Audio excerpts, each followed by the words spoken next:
Нова влада меѓу ветувањето и очекувањата ќе бидам директен веднаш. По моје мислење, граѓаните треба да бидат среќни ако не ни стане полошо, а не подобро.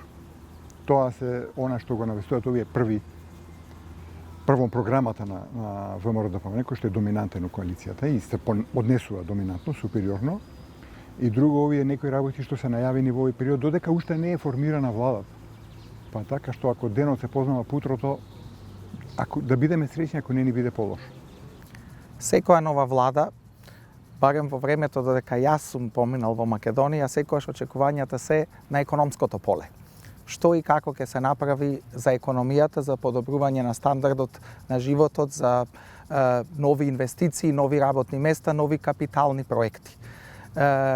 Но мислам дека време е навистина да се фокусираме на тој дел, да се стави еден приоритет, но не само краткорочен приоритет, секој 4 години или ако имаме предвидени избори и помалку, па потоа почнуваме со нешто друго.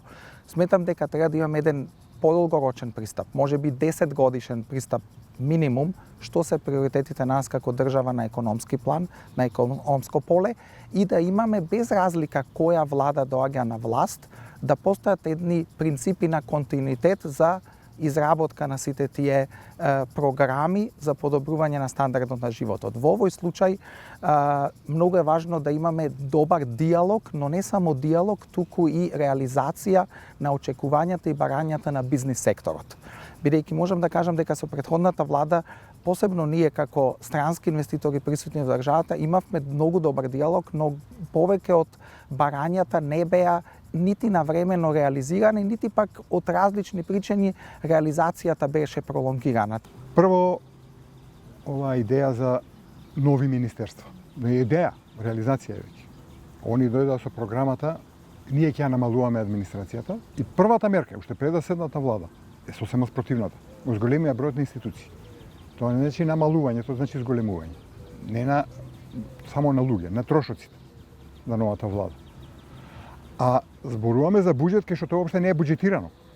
Што значи ќе треба буџетот да зголемува. А буџетот не може да зголемува на друг начин освен ако не се дават нови давачки према граѓаните или се поземи од надвор. Но сепак важно е прво бројот на вработени во таа државна администрација да не се зголемува и да се најде начин како со тек на време, колку и да ова звучи болно.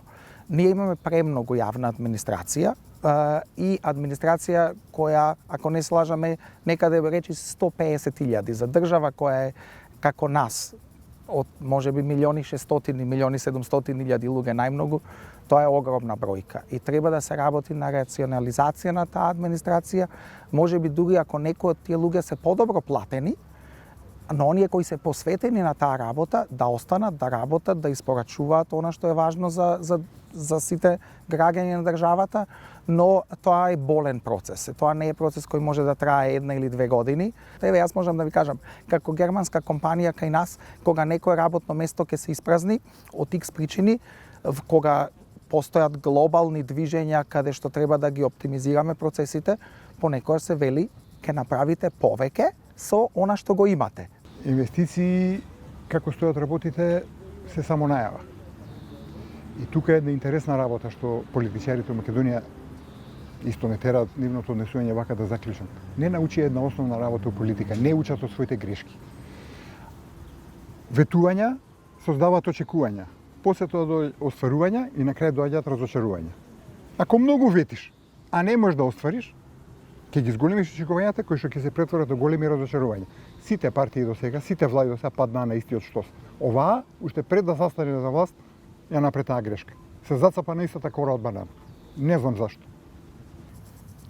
Сметам дека рамниот данок од 10%, кој веќе подолго време го имаме како држава, сигурно влијаеше позитивно во процесот на привлекување на странски инвестиции, но истовремено во поедноставување на целиот оној процес на оданачување, корпоративно оданачување.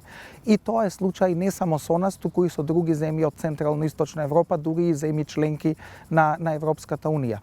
Не секој има толку низок данок од 10%, некој има и малку повисок, но сепак рамен данок е случај со голем број на земји од нашето окружување.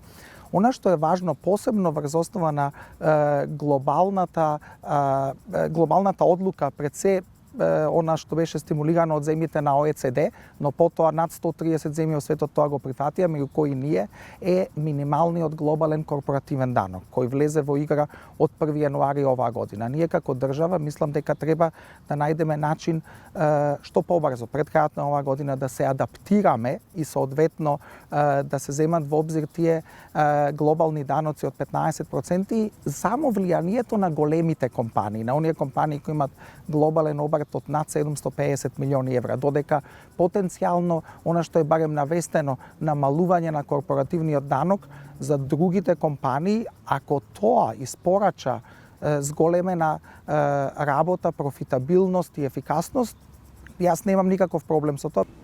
И сега, гледайте, имате најгојање, ние ќе донесеме големи инвестиции. Кој, од каде, зашто, како, што ќе му дадеме? Збор нема. Како да ги очекува човек реално? Имате зголемени трошоци, а немате зголемени приходи. Што значи ќе иде на дефицит, преку позаемување од странство. И тоа само ќе биде полошо, бидејќи потоа другите позаемувања ќе бидат со поголеми камати и така натаму. Нека се конституира новата влада во следните неколку дена и претпоставувам дека штом тоа ќе се случи, ќе бидат објавени и деталите околу таа 1 милијарда и на кој начин и од каде тие средства се обезбедени и во кој временски период ќе дојдат тие средства од државата и на кој начин ќе бидат алоцирани. Страв во коски од таа 1 милијарда која ја слушам. Страв во коски. Зашто некој некому би му дал денес милијарда со ефтини услови, со лесни услови? Ниска камата и грейс период. Зашто би му ги дал? За љубов во меѓународна политика тоа нема. И тоа не ги дава он на Македонија. Зашто не ги дал до сега? Него ги дава на оваа влада, на овој мандатар. Зашто? Го сака многу? Не, туку треба Македонија да испорача нешто. Што? Никој не кажува. И тоа мене многу ме плаши, као граѓанин. Многу ме плаши. И барем дел од тие средства, јас се надевам, ќе бидат алоцирани, освен за она што го кажав претходно, капитални инвестиции и рационални трошења, може би кон директно кредитирање на домашните, пред се на домашните компании, односно на компаниите со домашен капитал, бидејќи ако тие добијат конкурентни каматни стапки со грейс период, под исти услови како државата, сметам дека тоа ќе допринесе на добар начин да се подобри економијата, но мора и тие да имаат стрикни обврски, за да го испорачаат она што го ветиле, да не биде само еднострано тоа ветување од државата, а не од бизнис секторот. Имавме минатата година ситуација, договорот Бехтеленка беше коментиран затоа што не беше транспарентен. И требаше да биде и со право беше коментиран. И напаѓан и така натаму. И тој беше околу милијарда, така? Оваа сега милијарда, збор не се кажува. Зашто? Истото е. Кажи од каде и зашто ти би ти дал некој милијарда. Ама немаме збор за тоа. И мене ми е буквално страв.